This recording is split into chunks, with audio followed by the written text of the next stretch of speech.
Good morning students, how are you? Today's topic is types of retailer. आज का हमारा topic क्या है? रिटेलर के टाइप्स का है बेटा। रिटेलर के टाइप्स को बेटा टू पार्ट्स में क्लासिफाई किया गया है।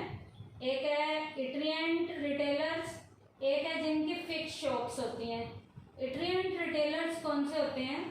जिनके बेचने की कोई भी एक प्रॉपर फिक्स जिनका प्लेस नहीं होता, वो इट्रिएंट रिटेलर्स होते हैं। इसमें बेटा पेडलर जाते हैं, हॉकर जाते हैं, चीप चेकर जाते हैं, या वीकली मार्केट वाले शॉपकीपर जाते हैं, जिनके माल को बेचने का कोई भी प्रॉपर प्लेस नहीं होता। जैसे हमारी गली में फेरी वाले आते हैं, ठेले वाले आते हैं, रेडी वाले आते हैं, या अपने कंधों के ऊपर या सिर के ऊपर माल को उठाकर आते हैं, वो इट्रिएंट रिटेलर्स में रोल प्ले करते हैं। दूसरे टाइप के रिटेलर हैं जिनकी फिक्स शॉप होती हैं, जिन्हें अपने माल को बेचने की एक प्रॉपर जगह जिनके पास होती है।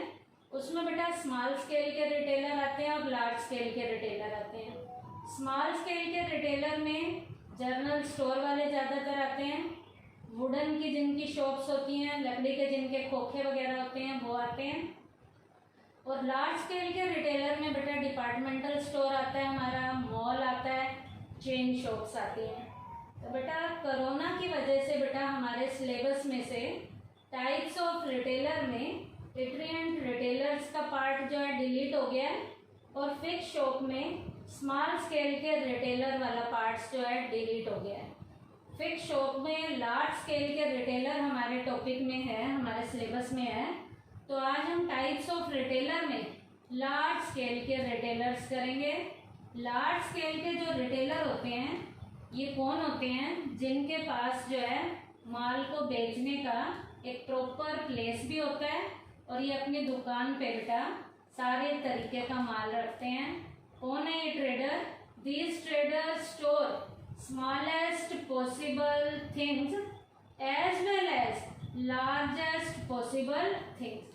इन ट्रेडर्स की शॉप में, इनके स्टोर में छोटी से छोटी चीज से लेकर बड़ी से बड़ी जो भी चीज है ये अपनी दुकान में रखते हैं। All the needs of the customer are met at a single shop. Customer की सारी जरूरतों को एक ही दुकान के अंदर पूरा कर लिया जाता है। These shops enjoy various benefits of centralization, specialization and storage। ये शॉप्स जो हैं बेटा कुछ बेनिफिट्स को एंजॉय करती हैं। वो बेनिफिट सेंट्रलाइजेशन का है कि एक ही प्रॉपर प्लेस पे कस्टमर को सारा माल मिल जाता है। स्पेशलाइजेशन का मतलब है ये लोग अपने माल को बेचने के स्पेशलिस्ट होते हैं।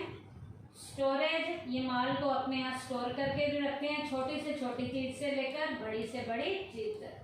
तो इन शॉप्स के जो ट्रेडर्स हैं उन्हें बेटा तीन तरीके का बेनिफिट जो है मिलता है, जिस बेनिफिट को वो एंजॉय करते हैं।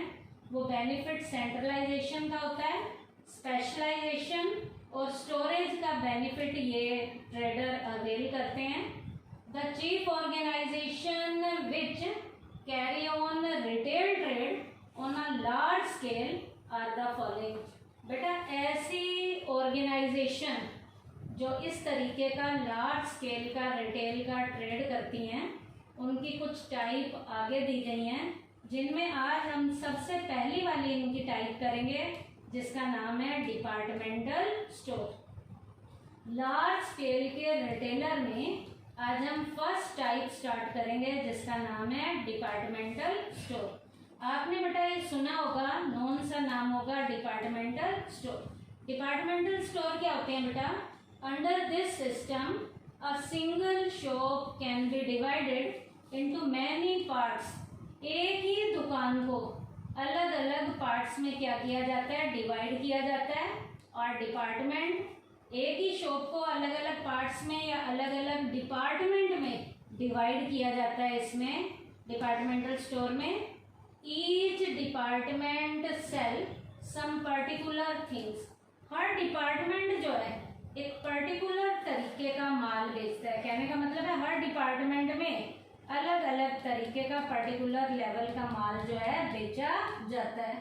इन this way a customer needs are met with the help of different departments. इस तरीके से कस्टमर की डिमांड को अलग अलग डिपार्टमेंट में यहाँ पर क्या किया जाता है, पूरा किया जाता है। They do not have to go to other shop. Customer को किसी दूसरी दुकान पे जाने की ज़रूरत नहीं है, क्योंकि एक ही शॉप के अंदर अलग अलग डिपार्टमेंट बने होते हैं। अलग अलग डिपार्टमेंट में कस्टमर की ज़रूरत का हर सामान उन डिपार्टमेंट में कस्टमर को मिल जाता है। कस्टमर को किसी दूसरी दुकान पर जाने की ज़रूरत नहीं पड़ती। The management of all these departments is in the hands of a single person और ऑर्गेनाइजेशन। इन जो दुकानें जो डिपार्टमेंट बने हुए हैं, एक दुकान के अंदर जो अलग अलग डिपार्टमेंट बने हुए हैं, इन डिपार्टमेंट की जो मैनेजमेंट है ये लोगों के द्वारा की जाती है, ऑर्गेनाइजेशन के द्वारा की जाती है। और जो लोग होंगे वो एक सिंगल पर्सन होगा या एक ऑर्गेनाइजेशन होगी जो इन डिपार्टमेंट की मैनेजरियल एक्टिविटीज़ को क्या करेंगे, हैंडल करेंगे। तो डिपार्टमेंटल स्टोर का ये तो मैंने आपको मीनिंग बताया।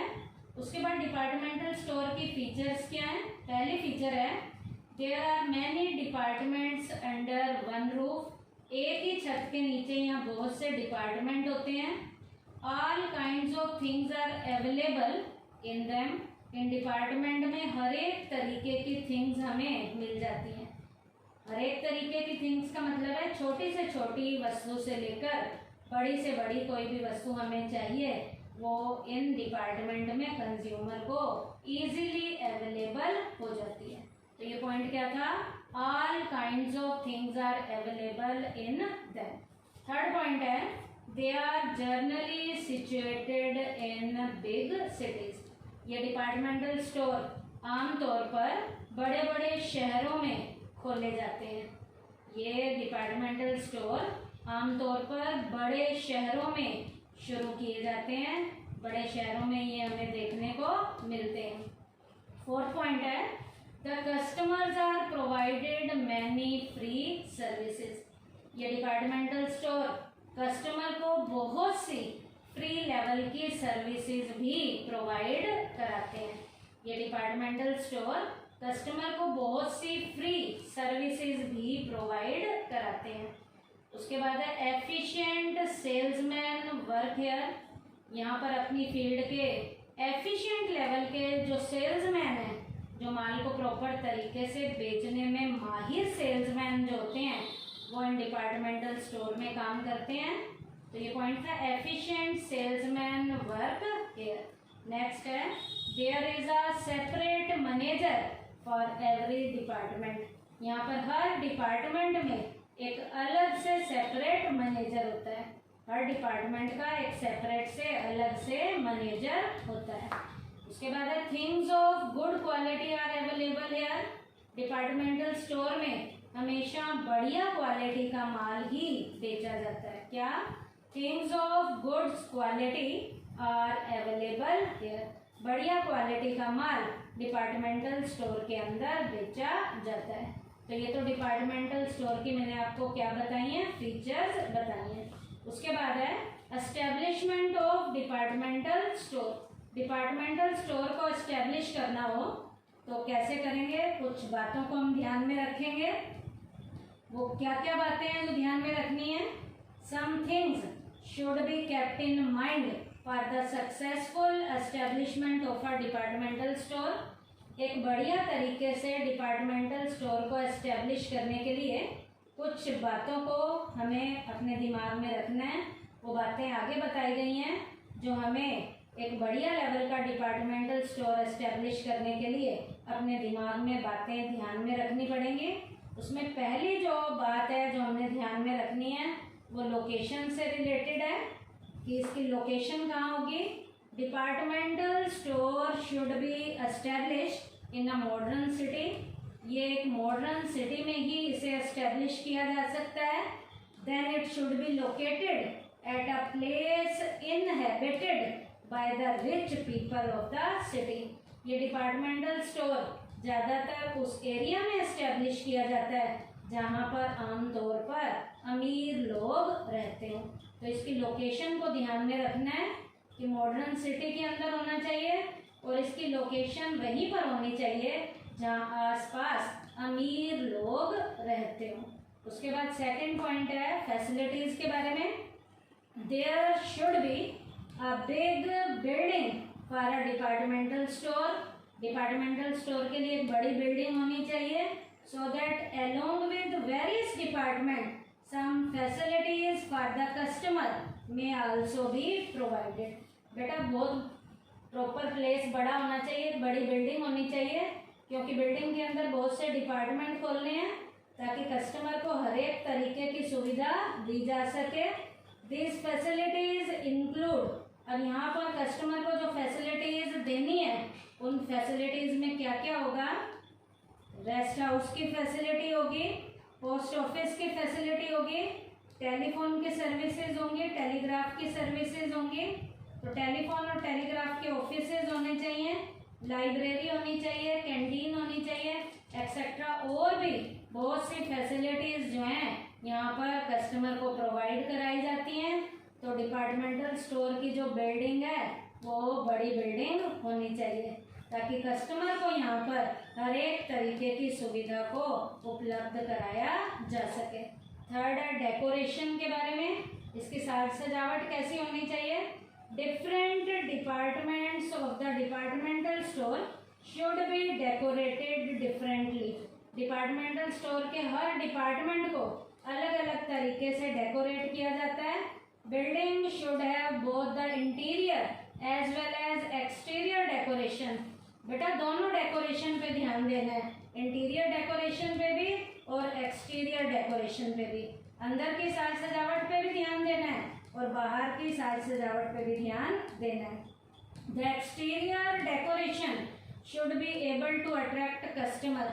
बेटा बाहर की डेकोरेशन इतनी बढ़िया होनी चाहिए कि वो कस्टमर को अट्रैक्ट कर सके। Special arrangement for entertainment should be made to create some additional interest in the customer।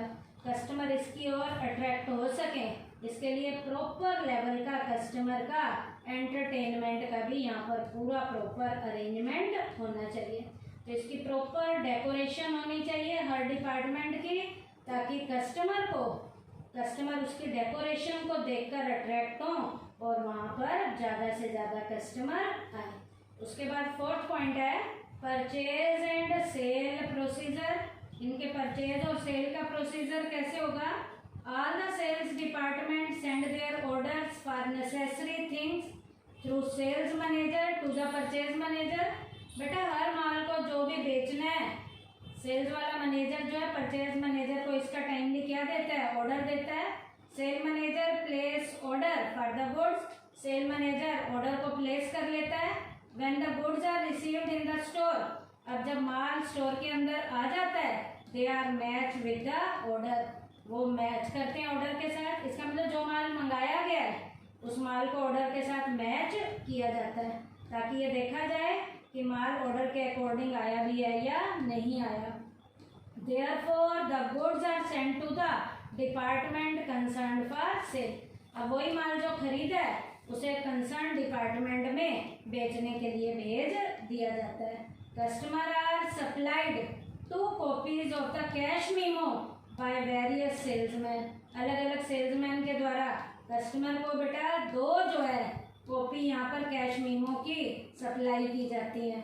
Out of these 1 copy of the cash memo is retained by the cashier at the time of payment. एक copy जो है cashier को payment के time दे दी जाएगी and for the other copy is handed over to the customer. दूसरी copy किसके पास रहेगी? कस्टमर के पास रहेगी। तो ये तो बेटा सेल और परचेज का प्रोसीजर था। कहाँ पर? डिपार्टमेंटल स्टोर में। While going out of the shop of the customer hand over the token to the gate keeper. अब बेटा जब दुकान से बाहर जाएंगे तो कस्टमर जो है टोकन को गेट कीपर को हैंड ओवर करेगा and receive it's goods from them. और अपना माल उससे क्या कर लेगा? रिसीव कर लेगा। The system of selling on credit is almost non existence in the departmental store. Departmental store में उधार की सेल का कोई भी प्रावधान नहीं होता। यहाँ पर आमतौर पर सारा माल जो है कौन से बेसिस पे बेचा जाता है, कैश बेसिस पे बेचा जाता है। उसके बाद लास्ट पॉइंट है अपॉइंटमेंट ऑफ एम्प्लॉयज। यहाँ पर काम करने के लिए एम्प्लॉयज को भी टाइमली अपॉइंट किया जाता है। A staff manager is appointed for this purpose. इस पर्पज के लिए एक स्टाफ मैनेजर को अपॉइंट किया जाता है। He has to ensure that competent employees are employed for every department। अब यहाँ पर जो ये मैनेजर रखा गया है जो टाइमली एम्प्लॉय को अपॉइंट करता है वो ये भी देखता है कि हर डिपार्टमेंट में एक बढ़िया लेवल का एम्प्लॉय जो है उसके द्वारा अपॉइंट किया गया है। And arrangement for their training is also made. यहाँ पर एम्प्लॉय ने काम कैसे करना है इसके लिए टाइमली उसे ट्रेनिंग भी दी जाती है ताकि वो एम्प्लॉय प्रॉपर तरीके से काम कर सके। यदि यहाँ पर ऐसा होगा, यदि एम्प्लॉय को ट्रेनिंग देने की ज़रूरत है तो एम्प्लॉय को टाइमली ट्रेनिंग भी यहाँ पर दी जाती है ताकि एम्प्लॉय प्रॉपर तरीके से यहाँ पर काम कर सके। तो ये पॉइंट था अपॉइंटमेंट ऑफ एम्प्लॉयज़। एम्प्लॉय को टाइमली अपॉइंट करने के लिए एक मैनेजर रखा जाता है। वो मैनेजर जो है बहुत बढ़िया तरीके से यहाँ पर काम करने के लिए एम्प्लॉय को अपॉइंट करता है। जो भी एम्प्लॉय यहाँ पर अपॉइंट किए जाते हैं वो अपनी फील्ड के कॉम्पिटेंट लेवल के एम्प्लॉय होते हैं। यदि लगता है कि किसी एम्प्लॉय को काम के लिए ट्रेनिंग देने जाने की ज़रूरत है तो टाइमली यहाँ पर एम्प्लॉय को काम के प्रति ट्रेनिंग भी दी जाती है। तो ये पॉइंट था अपॉइंटमेंट ऑफ एम्प्लॉयज़। तो बेटा एस्टेब्लिशमेंट ऑफ डिपार्टमेंटल स्टोर में कि डिपार्टमेंटल स्टोर को एस्टेब्लिश करने के लिए जो बातें हमने दिमाग में रखनी है वो 5 बातें हैं। कौन कौन सी? पहला लोकेशन से रिलेटेड, दूसरा फैसिलिटीज से रिलेटेड, तीसरा डेकोरेशन से रिलेटेड, चौथा जो है परचेज और सेल का प्रोसीजर कैसा होना चाहिए, उसके बाद अपॉइंटमेंट ऑफ एम्प्लॉयज। तो बेटा आज के टॉपिक में हमने टाइप्स ऑफ रिटेलर्स में फिक्स शॉप में लार्ज स्केल के रिटेलर में कौन सा किया है, डिपार्टमेंटल स्टोर किया है। थैंक यू बेटा।